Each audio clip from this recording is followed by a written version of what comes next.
అంతరిక్షంలో పరిశోధనలకు వెళ్లిన శుభాంశు శుక్లా బృందం డ్రాగన్ వ్యోమనౌకలోకి చేరుకుంది. స్పేస్ సెంటర్ నుంచి అన్డాకింగ్ అయి భూమి మీదకు చేరుకోనుంది. ఇప్పటికే శుభాంశు సహా మరొక 3 వ్యోమగాములు తమ స్థానాల్లో కూర్చున్నారు. యాక్సియం 4 మిషన్లో భాగంగా ఐఎస్ఎస్కు వెళ్లింది వ్యోమగాముల బృందం. అన్డాకింగ్ అనంతరం వ్యోమనౌక భూ వాతావరణంలోకి ప్రవేశిస్తుంది. దీంతో ప్రస్తుతం అందరి దృష్టి వ్యోమనౌక అన్డాకింగ్ పైనే ఉంది. ఈ వ్యోమనౌక 21 గంటల పాటు ప్రయాణించనుంది. రేపు సాయంత్రం 3 గంటలకు అమెరికాలోని కాలిఫోర్నియా తీరానికి చేరువలో ఉన్న సముద్ర జలాల్లో ల్యాండ్ అవుతుంది. భూమి మీదకు చేరుకున్న వ్యోమగాములను వారం రోజులు క్వారంటైన్లో ఉంచనున్నారు.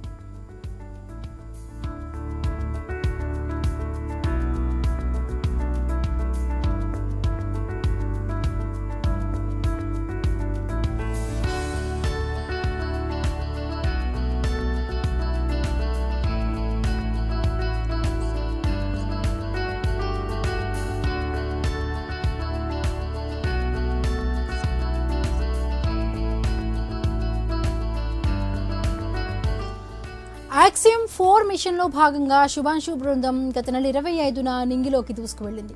28 గంటల ప్రయాణం అనంతరం ఐఎస్ఎస్లోకి ప్రవేశించింది. వీరి బృందం దాదాపు 18 రోజుల పాటు పలు ప్రయోగాలు చేసింది. ప్రయోగాల్లో భాగంగా వ్యోమగాముల బృందం తమ మానసిక ఆరోగ్యంపై అధ్యయనం నిర్వహించింది. ఖగోళంలోని జీరో గ్రావిటీ పరిస్థితుల్లో మానవ కండరాలకు కలిగే నష్టంపై శుక్లా అధ్యయనం చేశారు. ఖగోళంలో మానవ జీర్ణ వ్యవస్థ ఎలా పనిచేస్తుందన్న అంశంపై ఒక వీడియోను శుభాంశు బృందం రూపొందించింది.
ఈ వ్యోమనౌక 21 గంటల పాటు ప్రయాణించనుంది. రేపు సాయంత్రం 3 గంటలకు అమెరికాలోని కాలిఫోర్నియా తీరానికి చేరువలో ఉన్న సముద్ర జలాల్లో ల్యాండ్ అవుతుంది.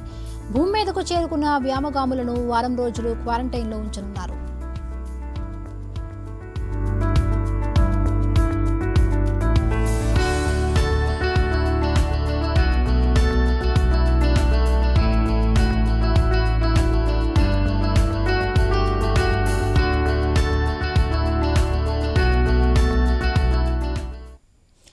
యాక్సియం 4 మిషన్లో భాగంగా శుభాంశు బృందం గత నెల 25న నింగిలోకి దూసుకువెళ్లింది. 28 గంటల ప్రయాణం అనంతరం ఐఎస్ఎస్లోకి ప్రవేశించింది. వీరి బృందం దాదాపు 18 రోజుల పాటు పలు ప్రయోగాలు చేసింది. ప్రయోగాల్లో భాగంగా వ్యోమగాముల బృందం తమ మానసిక ఆరోగ్యంపై అధ్యయనం నిర్వహించింది. ఖగోళంలోని జీరో గ్రావిటీ పరిస్థితుల్లో మానవ కండరాలకు కలిగే నష్టంపై శుక్లా అధ్యయనం చేశారు. ఖగోళంలో మానవ జీర్ణ వ్యవస్థ ఎలా పనిచేస్తుందన్న అంశంపై ఒక వీడియోను శుభాంశు బృందం రూపొందించింది.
అంతరిక్షంలో పరిశోధనకు వెళ్లిన శుభాంశు శుక్లా బృందం డ్రాగన్ వ్యోమ నౌకలోకి చేరుకుంది. స్పేస్ సెంటర్ నుంచి అన్డాకింగ్ అయ్యి భూమి మీదకు చేరుకోనుంది. ఇప్పటికే శుభాంశు సహా మరొక 3 వ్యోమగాములు తమ స్థానాల్లో కూర్చున్నారు. యాక్సియం 4 మిషన్లో భాగంగా ఐఎస్ఎస్ కు వెళ్లింది వ్యోమగాముల బృందం. అన్డాకింగ్ అనంతరం వ్యోమ నౌక భూ వాతావరణంలోకి ప్రవేశించనుంది.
డ్రాగన్ వ్యోమ నౌకలో శుభాంశు శుక్లా బృందం 21 గంటల పాటు కూడా కొనసాగనుంది ప్రయాణం. రేపు మధ్యాహ్నం 3 గంటల కల్లా కూడా అమెరికాలోని కాలిఫోర్నియా తీరానికి చేరుకోబోతుంది. సో ఎట్లా ఉండబోతుంది? అంతరిక్షంలోకి కూడా వెళ్ళారు. సో అక్కడ చాలా వరకు కొన్ని పరిశోధనలు చేశారు. రైట్, దీంతో మాట్లాడడానికి మనతో పాటు జాయిన్ అయ్యారు ప్రముఖ శాస్త్రవేత్త సుందర్ గారు. నమస్తే అండి సుందర్ గారు. నమస్తే అండి. రైట్, యాక్సియం 4 మిషన్ లో భాగంగా శుభాంశు బృందం లాస్ట్ మంత్ 25న నింగిలోకి వెళ్ళింది. సో రేపు వీళ్ళు మళ్ళీ సేఫ్ గా కూడా ల్యాండ్ కాబోతున్నారు అమెరికాలోని కాలిఫోర్నియా తీరం వెంట. సో ఎట్లా దీన్ని చూడాలి? ఇది ప్రపంచంలోనే అనేక రకాలైన అంతరిక్ష యానాలు జరుగుతూనే ఉన్నాయి. బట్ ఒక గ్రేట్ సక్సెస్ఫుల్ మూమెంట్స్ తోటి, కొంత అప్డేటెడ్ వాల్యూస్ తోటి, అంటే రానున్న భవిష్యత్తు తరాలకి ఎన్నో నూతన అంశాలని అందించే ఒక నివేదిక, అంటే ఎంతో గొప్ప నివేదిక దీనిలో ఉన్నదనేది ఈ రీసెర్చ్ బృందం కూడా చాలా గొప్పగా వీళ్ళందరూ పనిచేశారనేది ఇప్పటి వరకు మనకున్న ఎగ్జిస్టింగ్ 18 days ఏదైతే జరిగిన కాలాన్ని మనం దృష్టిలో పెట్టుకొని, అక్కడ జరిగిన ఒక్కొక్క ఇంప్రూవ్మెంట్ ని దృష్టిలో పెట్టుకుంటే మనకి ఈ విషయాలు అర్థం అవుతున్నాయి. సో ప్రపంచవ్యాప్తంగా అనేక రకాలుగా స్పేస్ సెంటర్స్ లోకి స్పేస్ జర్నీ చేసిన వాళ్ళు చేస్తున్నారు. దీన్ని భవిష్యత్ కాలంలో స్పేస్ జర్నీ అనేది ఒక కాలమానమైన ఒక చిన్న కొన్ని భవిష్యత్ కాలంలో ఇది టూరిజం కింద కూడా కన్వర్ట్ చేసే ఆలోచనలు కొన్ని ప్రైవేట్ కంపెనీస్ కూడా ఉన్నాయి. అండ్ అదేవిధంగా ఈ స్పేస్ స్టేషన్స్ లోనే ఇంకా వేరే ఎలాంటి వెసులుబాట్లు ఉన్నాయి, అక్కడ ఏమేమి సౌకర్యాలు ఉంటాయి, ఏమేమి కష్టతరమైన పరిస్థితులు ఉంటాయి. ఈ గ్రావిటీ అనేది చాలా తక్కువగా ఉంటుంది అక్కడ బేసిక్ గా చూస్తే మనకి. ఈ మైక్రో గ్రావిటీ మీద అనేక రకాలైన పరిశోధనలు జరగాల్సిన ఆవశ్యకత ఉంది. సో దాన్ని ఫస్ట్ లెవెల్లో ఒక ప్రథమంగా కొన్ని వాటికి సంబంధించిన పరిశోధనలు అనేవి జరిగినాయి. సో ఆ పరిశోధనలోనే ఎటువంటి ఇంప్రూవ్మెంట్స్ ఉన్నాయి అనేది ఇప్పుడు చాలా కీలకమైన, అందరికీ చాలా కీలకమైన సబ్జెక్ట్ ఇది. సో ఇది రానున్న రోజుల్లో ఇలాగే ఈ స్పేస్ స్టేషన్స్ లో ఇంకా గొప్పగా ప్రపంచ అన్ని దేశాలతో సరి సమానంగా మన భారతదేశం కూడా ఈ స్పేస్ స్టేషన్స్ లో వర్క్ చేయటము, దీనిలో భాగస్వామి అవ్వటం అనేది ఇది ఒక మైల్ స్టోన్, ఇంకొక గొప్ప మైల్ స్టోన్ ఇది. సో అదేవిధంగా ఇప్పుడు ప్రస్తుతం ఉండే మైక్రో గ్రావిటేషన్ మీద, భూమి మీద ఉండే అంతర్గత శిలాజాలు, ఇక్కడ భూమిలో ఉండేవి, భూమి మీద ఉండేవి, ఈ పరిసర ఇక్కడ ధ్రువ లక్షణాలు, వీటి యొక్క టార్గెట్స్ ఇవన్నీ డిఫరెంట్ గా ఉంటాయి. ఇవి కాకుండా ఈ భూమి యొక్క విసర్గ, అంటే భూమి నుంచి మనం ఒక స్పేస్ స్టేషన్ కి వెళ్ళిన తర్వాత అక్కడ ఉండే గ్రావిటీ పవర్ వేరే ఉంటుంది, అక్కడ ఉండే శక్తిపాతం వేరే విధంగా ఉంటుంది, అక్కడ ఉండే వాతావరణ అనుకూలమైన పరిస్థితులు చాలా డిఫరెంట్ గా ఉంటాయి. సో వాటిని బాగా ఈసారి ఎక్కువగా అధ్యయనం చేసే అవకాశం దొరికింది. సో అధ్యయనం మీదే ప్రత్యేకించి నిపుణులు మనకి నలుగురు వెళ్ళటం జరిగింది. ఒక్కొక్కరు ఒక్కొక్క విధంగా వీరి యొక్క ఎక్కువ అంటే ఫోకస్ ని ఆ రీసెర్చ్ మీదే, అంటే ఇదివరకు ఎలా ఉండేదంటే స్పేస్ క్యాప్సూల్ లోకి వెళ్ళాము, ఏదో పని చేసాము, అక్కడ ఉండే టెక్నికల్ ఎర్రర్స్ ని సాల్వ్ చేసాము, ఏదో చేసుకొని వచ్చాము, మళ్ళీ ఆ క్యాప్సూల్ మళ్ళీ రీకనెక్ట్ అవుతుందా అవ్వదా, ఇలాంటి పరిస్థితులు కొన్ని ఉన్నాయి. అలాంటివి కాకుండా ఇప్పుడు అప్డేటెడ్ గా కరెక్ట్ గా మనకి వదిలిన ఇక్కడి నుంచి స్పేస్ జర్నీ స్టార్ట్ అయిన దగ్గర నుంచి అది డాకింగ్ ప్రాసెస్ జరిగేంత వరకు కూడా సక్సెస్ఫుల్ గా అనుకున్న టైం మానిటరింగ్ సిస్టమ్ లో పర్ఫెక్ట్ గా జరగటం, అక్కడి నుంచి ఆ స్పేస్ అంటే సుందర్ గారు, అంటే దాదాపు అంటే వీరి బృందం వచ్చేసి అంటే 18 రోజుల పాటు కూడా ఈ ప్రయోగం చేసిన నేపథ్యంలో అంటే రకరకాలమైన అక్కడ ఇన్వెస్టిగేషన్స్ చేశారు. సో అవి మానవ శరీరంపై కండరాలకు సంబంధించి కూడా, అలాగే మానసిక పరిస్థితిపై కూడా ఒక ప్రభావం ఉంటుందంటే కూడా వాళ్ళు వీడియోలు రిలీజ్ చేయడం జరిగింది.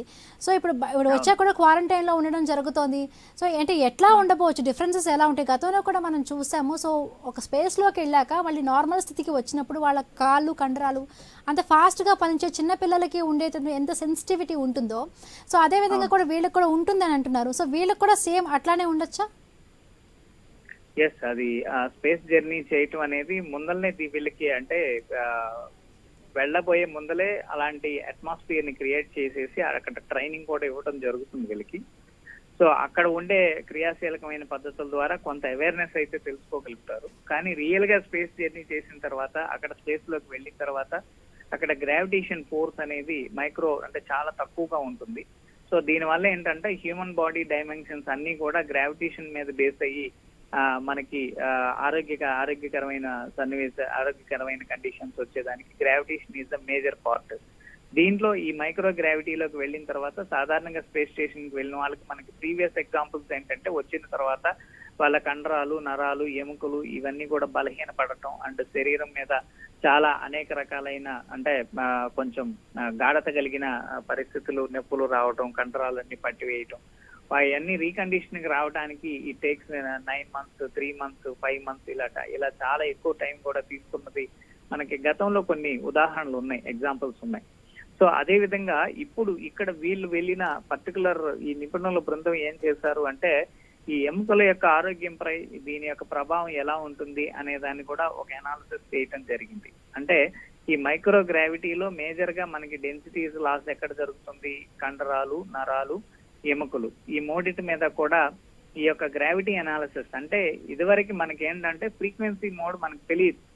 ఇవాళ వాటిని కొంచెం ఒక సిస్టమ్ లో అనలిటికల్ సర్వేలో ఒక సర్వే ఉంటుంది దీనికి సంబంధించి, analysis base data analysis.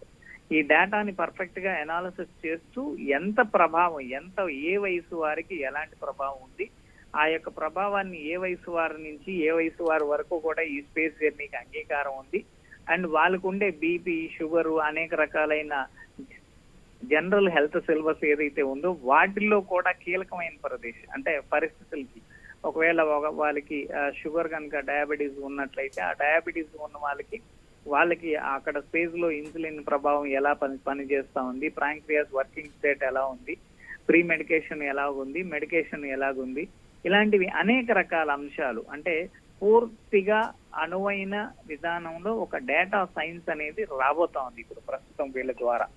So దీన్ని నెక్స్ట్ జర్నీకి, దీని తర్వాత చేయబోయే గగనయాన్ కానీ లేకపోతే ఇంకొక నెక్స్ట్ జర్నీలో కూడా అది ఒక కీలకమైన మార్పు, కీలకమైన అద్భుతాలని ప్రదర్శించే విధంగా ఈ జర్నీ ఉంటుంది. ఎస్, అంటే సుందర్ కంటే వీళ్ళు చేసిన కొన్ని పరిశోధనలు, అలాగే మానవ కండరాలపై జరిపిన పరిశోధనలు, అలాగే మానసిక స్థితి ఏ విధంగా ఉంటుంది అంటే భూమి మీద ఉన్నదానికి ఆ స్పేస్లో ఉన్నదానికి ఎట్లా ఉంది, చాలా వరకు చాలా వీడియోస్ చేశారు. సో నెక్స్ట్ కమింగ్ వచ్చే ఆస్ట్రోనాట్స్కి కూడా వెళ్ళడానికి వీళ్ళు చేసిన కొంత డేటా కూడా ఉపయోగపడి మిగతా వాళ్ళు వెళ్ళడానికి కూడా ఇవన్నీ దోహదపడతాయి అనుకోవచ్చా? ఖచ్చితంగా అది రాబోయే రోజుల్లో ఇక ఈ ప్రైవేట్ స్పేస్ స్టేషన్స్ నుంచి స్పేస్ జర్నీ చేసేది అనేది ఒక ప్రత్యేకమైన దీని కింద అంటే అవసరం కిందకి లేకపోతే ఒక ప్రత్యేకమైన పరిధి కిందకి వెళుతుంది. దీనిలో ప్రతి ఒక్కరికి కూడా అంటే ఈ స్పేస్ జర్నీ చేస్తే ఏ టైప్ ఆఫ్ వాల్యూ ఉంటుంది, ఏం జరుగుతుంది, దీనివల్ల ఆరోగ్యం మీద ఎటువంటి ప్రభావం చూపుతుంది, మానసికమైన అంటే మెదటి మీద ఎటువంటి గ్రావిటేషనల్ ఫోర్స్ లో మన బాడీలో మేజర్ కీ పార్ట్ అనేది బ్రెయిన్. ఈ బ్రెయిన్ లో వచ్చే రివర్స్ ఫంక్షనింగ్స్ ఏమైనా జరిగినా అలాంటి వాటికి మళ్ళా ఎలా ఉంటుంది అనే దాన్ని కూడా చాలా వరకు ఈ ఆస్ట్రోనాట్స్ చాలా విధానాలను మనకి తెలియజేయడం జరిగింది ఈ 18 days లో. సో వాటిని బేస్ అంటే ఒక బేస్ గా తీసుకోవటమే, ఇవే ఫైనలైజ్ అని చెప్పడానికి లేదు. కాకపోతే ఈ డేటా ఏదైతే తీసుకుంటామో కొన్ని అనుమానాలను నివృత్తి చేసుకునే దానికి అవకాశం ఉంటుంది. తర్వాత మళ్ళా ఇంకా ఇలాంటివి ఎన్నో జర్నీస్ చేయాల్సిన అవసరాలు కూడా ఉన్నాయి. వాటన్నిటికీ ఇది భారతదేశంలో మొట్టమొదటిగా ప్రపంచవ్యాప్తంగా మన దేశానికి కూడా ఆ ఖ్యాతి దక్కే విధంగా మన వాళ్ళు కూడా వెళ్ళి ఇవన్నీ చేయటం అనేది ఒక గొప్ప విషయం. అయితే దీనిలో ఈ సూక్ష్మ తరగతుల్లో జరిగే ఈ మైక్రో గ్రావిటీ అనేది చాలా బాడీకి సంబంధించి సూక్ష్మ తరగతుల్లో జరుగుతుంది, మైక్రో లెవెల్లో జరుగుతుంది. దాన్ని ఇప్పుడు ఎంతో కొంత డేటా సైన్స్ ప్రకారం అనాలిసిస్ చేయటం అనేది మొట్టమొదటిది. రెండోది ఈ మైక్రో ఆల్గే అనేది కొంచెం అక్కడ క్రియేట్ అవుతుందా అవ్వట్లేదా అనేది దానికి ఒక అట్మాస్ఫియర్ పెట్టి అది కూడా కొన్ని చెక్ చేసినట్టు మనకి తెలుస్తోంది, అంటే ఈ 18 రోజుల కాల సమయంలో. సో ఈ ఆల్గే కూడా కొంత అభివృద్ధి అక్కడ పొందింది అనే దాన్ని తెలియజేశారు. అంటే దానికి రూమ్ అట్మాస్ఫియర్ డిఫరెంట్ గా ఉంటుంది. అక్కడ యాంబియంట్ లో కాకుండా పర్టికులర్ ఈ స్పేస్ స్టేషన్స్ లోనే ఈ మైక్రో ఆల్గేని ఇచ్చేశారు. అంతకు ముందల కొన్ని విత్తనాలను కూడా తీసుకువెళ్ళడం జరిగింది. కొన్ని రకాల విత్తనాలు ఈ అంతరిక్షంలోకి తీసుకువెళ్ళి అక్కడ ఆ విత్తనాల్ని మొలకెత్తే దశ వరకు కూడా కొంతమంది ప్రీవియస్ లో చూశారు. ఆ మొలకెత్తిన తర్వాత నుంచి ఆ విత్తనాల యొక్క దశ ఎలా ఉంది, ఆ మొక్కల యొక్క దశ ఎలా ఉంది, ఆ పారదర్శకత ఎలా ఉంది అంటే బయలాజికల్ గా బయాలజీ అనేది హ్యూమన్ బాడీ అంతా కూడా బయాలజీ మీదే డిపెండ్ అయి ఉంది. సో ఈ బయలాజికల్ కన్ఫర్మేషన్స్ ను కూడా కొన్నిటిని తీసుకునే విధానంలో ఈ పర్టికులర్ అంశాలను కూడా వాళ్ళు పరిశోధనలో భాగంగానే డేటా అనాలిసిస్ తోటి వాళ్ళు వస్తున్నారు రివర్స్ జర్నీ. సో ఈ డేటా అనేది చాలా ముఖ్యమైనది. దీంతో రాబోయే రోజుల్లో ఎక్కువ విధానాన్ని ఇంకా అచీవ్ చేయడానికి, ఎక్కువ ప్రాబ్లమ్స్ ని సాల్వ్ చేసుకోవడానికి ఇది మంచి ఉపకరణిగా మారుతుంది. ఎస్, అంటే ఈ భూమి మీదకు చేరుకునే ఆస్ట్రోనాట్స్ ఇంకా అంటే కొద్ది రోజుల పాటు కూడా క్వారంటైన్లో ఉంచాలి అంటున్నారు. సో నార్మల్ జీవనానికి వీళ్ళు రావడానికి అంటే ఎన్ని రోజుల సమయం పట్టొచ్చు? అది బేస్డ్ ఆన్ ఇమ్యూనిటీ, వాళ్ళ బాడీ కండిషన్స్ బట్టి ఇది జరుగుతుంది. ఇప్పుడు మనకి మేజర్ గా తెలుస్తుంది ఏంటంటే ఇక్కడ ఉండే అంటే ప్రీవియస్ వాళ్ళందరూ కూడా ఒక 2 months 1 month 40 days అట్లా క్వారంటైన్ ఉండి వారి యొక్క శరీరము కొంత మనుగడలోకి వచ్చేసిన తర్వాత అవయవాలన్నీ కూడా పటుత్వం వచ్చేంత వరకు కూడా వాళ్ళు క్వారంటైన్ బేసిస్ ప్రీవియస్ లో ఉన్నారు. సో వాళ్ళకి కూడా కొంతకాలం కొంచెం మనుగడ కూడా కష్టంగానే ఉండే పరిస్థితి అయితే పూర్వం మనం చూస్తున్నాము. ఇప్పుడు ఈ 18 days పీరియడే కాబట్టి దీనికి సంబంధించి సప్లిమెంట్ న్యాచురల్ గానే తీసుకునే పరిధి కూడా వీళ్ళకి ఎక్కువగా ఉంది. సప్లిమెంట్స్ అవకాశాలు కూడా ఎక్కువగానే ఉన్నాయి. వీళ్ళు తీసుకున్న ప్రికాషన్ కి అది ఏ స్థాయిలో తగ్గి ఉంటుంది అనేది మనం పూర్తిగా ఇప్పుడైతే అంచనా వేయలేము. కానీ వచ్చిన తర్వాత కొంత అయితే మైక్రో గ్రావిటేషన్ ఫోర్స్ వల్ల ప్రభావం అనేది ఖచ్చితంగా ఉంటుంది. దీని మీద శరీరం మీద అన్ని కండరాల మీద కూడా దీని యొక్క పర్యవసానం ఉంటుంది. శరీరం యొక్క సౌభ్రాతృత్వం 100% యాక్టివిటీ లాగ్ లో ఉండదు, అంటే వాళ్ళకి ఉండకపోవచ్చు అనేదే మనకి తెలుస్తుంది. అంటే గతంలో కూడా అంటే సుందర్ గారు మనం చూసాము, అంటే ఆస్ట్రోనాట్స్ వచ్చినాక కూడా వాళ్ళ హెల్త్ కండిషన్స్ పై చాలా రూమర్స్ ఉన్నాయి. వాళ్ళు ఇంకా నడవలేరు, పసిపాపలకు ఉన్నంత కూడా అంటే బోన్స్ డెన్సిటీ ఉండదు అని అంటారు. సో వీళ్ళ కండిషన్స్ సేమ్ అట్లానే ఉండవచ్చా, లేకపోతే కొంచెం ఏమైనా మార్పులు ఉంటాయా, ఎట్లా ఉండొచ్చండి? అంటే వాళ్ళతో పోలిస్తే వాళ్ళ అనుభవాలను వీళ్ళు దృష్టిలో పెట్టుకొని కొన్ని న్యూట్రియంట్స్ ని క్యారీ చేశారు. మైక్రో న్యూట్రిషన్ అంటారు వాటిని. సో వాటిని కూడా వీళ్ళు అమల్లోకి తీసుకొచ్చుకున్నారు. అంటే ఎప్పుడు ఎవ్రీ టైం ఈజ్ అనే అప్డేటెడ్ మోడ్. ఇప్పుడు లాస్ట్ టైం మనకి క్యాప్సూల్ వెళ్ళేటప్పుడు కొన్ని ఫ్యూయల్ ప్రాబ్లమ్స్ వచ్చినాయి, లీకేజెస్ ప్రాబ్లమ్స్ వచ్చినాయి. ఇప్పుడు ఒకవేళ అది లీకేజ్ అయితే బిఫోర్ క్యాప్సూల్ వదిలే ముందులే చాలా కండిషన్స్ పెట్టుకున్నారు. అంటే ఒకవేళ లీకేజ్ అయినా ఇంకేదైనా అయినా కానీ ఆస్ట్రోనాట్స్ సేఫ్ డిస్టెన్స్ పెట్టుకొని దాన్ని ఇమీడియట్ గా అది ఇంటర్లాక్ అనేది వదిలేసేసేసి నార్మల్ గా వీళ్ళు ఒక పక్కకి, ఆ క్యాప్సూల్ ఇంకొక పక్కకి, ఇంజిన్ ఇంకొక పక్కకి ఇలా పడేదానికి అంటే కొన్ని టెక్నికాలిటీస్ ని డెవలప్ చేశారు ఇష్యూస్ మీద. సో ఇది చాలా గొప్ప విషయం ఇది. సో అదే విధంగా వీళ్ళు కూడా అక్కడికి వెళ్ళిన 18 days ఈ మైక్రో న్యూట్రియంట్ మీద డిపెండ్ అయి ఉండొచ్చు అని నేను అనుకుంటున్నాను. సో ఇలాంటి మైక్రో న్యూట్రిషన్స్ ఇవి తీసుకున్నట్లయితే కొంచెం అంటే ఇదివరకు ఉన్న సమస్యలు అంటే ఎక్కువ డేస్ కాదు కదా, 18 days ఆఫ్ టైమే కాబట్టి 18 to 21 days టోటల్ గా పెట్టుకున్నది. 14 to 21, 2 weeks to 3 weeks అని టైం ప్లానింగ్ పెట్టుకున్నారు. సో ఆ ప్లానింగ్ లో ఇది కొంతవరకు కూడా అంటే సుందర్ గారు మనకి ఇప్పుడే అందుతున్న అప్డేట్. సో ఇప్పుడు ఎంతవరకు కూడా అందరి దృష్టి కూడా అన్డాకింగ్ పైనే ఉంది. సో అది విజయవంతంగా కూడా సో అన్డాకింగ్ ప్రక్రియ కూడా జరిగినట్టుగా తెలుస్తోంది. ఇప్పుడే ఆ స్పేస్ స్టేషన్ నుంచి కూడా బయలుదేరినట్టుగా కూడా తెలుస్తోంది. సో రేపు మధ్యాహ్నం 3 గంటలకు కాలిఫోర్నియా తీరంలోకి ఈ కాలిఫోర్నియా తీరంలోకి అయితే ఎక్కడైతే సముద్రం సీ వాటర్లోకి కూడా ఇది చేరుకునే అవకాశం ఉన్నట్టుగా కూడా తెలుస్తోంది. ఎస్, కంటిన్యూ సుందర్ గారు. ఇది నియర్ అబౌట్ అన్డాకింగ్ జరిగిన తర్వాత 20 to 21 hours ఆఫ్ టైం పడుతుంది ఎర్త్ కి ఆర్బిట్ లోకి వచ్చి ఆర్బిట్ నుంచి ఎర్త్ ని రీచ్ అవడానికి. సో దానికి ఆ సమయానికి అక్కడ డిఫరెంట్ టైప్ ఆఫ్ టెంపరేచర్స్ ఉంటాయి. ఇవన్నీ కూడా క్యాప్సూల్ ప్రీవియస్ జర్నీలో వాళ్ళు ఎక్స్పీరియన్స్ చేశారు. సో ఆ క్యాప్సూల్ పవర్ అనేది it is an successful mode of value. సో దాంట్లో మనకి ఎటువంటి ఇబ్బందులు ఎదుర్కొనేదానికి అయితే అవకాశం లేదు. సో ఇది నెక్స్ట్ 21 hours ఆఫ్ టైంలో రేపు మధ్యాహ్నం 3 గంటల సమయానికి ఖచ్చితంగా వీళ్ళు డెస్టినీ రీచ్ అయిపోయి పసిఫిక్ మహాసముద్రంలో కాలిఫోర్నియాకి దగ్గరగా వీళ్ళు వాళ్ళ జర్నీని రీచ్ అయ్యేదానికి అవకాశాలు ఉన్నాయి. సో వాటిని విలువలతోటి అంటే ఎన్నో విలువైన డేటా తోటి వాళ్ళ యొక్క అనుభవాన్ని పారదర్శకంగా పెట్టి వాళ్ళు భవిష్యత్తుని కూడా అంటే భవిష్యత్తుకు సంబంధించిన ఎన్నో అంటే వాళ్ళ కెరియర్ కి సంబంధించిన విధానాలను కూడా తాకట్టు పెట్టినట్టు ఇప్పుడు పనిచేయటం అనమాట. అటన్నిటినీ కూడా ఈ అంటే జయించే విధంగా అంటే నాకేం నష్టం జరిగినా కానీ ఇక్కడ దేశం కోసం ధర్మం కోసం ఒక మంచి విలువలు చేయాలి అనే ఒక దాంట్లో ఈ ఆస్ట్రోనాట్స్ వీళ్ళ యొక్క ప్రాముఖ్యత అంటే చాలా కీలకమైంది. ఈ కీలకమైన ఈ ప్రాముఖ్యతను తీసుకొని వాళ్ళ యొక్క ధైర్య సాహసాలకి మెచ్చుకోవాలి ప్రతి ఒక్కళ్ళు కూడా. అండ్ అక్కడ జరుగుతున్న ప్రతి అంశాన్ని కూడా వాళ్ళు కూడా చాలా థ్రిల్లింగ్ ఆస్పెక్ట్స్ లో వాళ్ళు కూడా రిసీవ్ చేసుకున్నారు ప్రతి విషయాన్ని కూడా. అంతే విధానాన్ని ఈ రాబోయే రోజుల్లో కూడా అంటే సుందర్ గారు, థ్యాంక్ యూ సో మచ్ అండి సుందర్ గారు.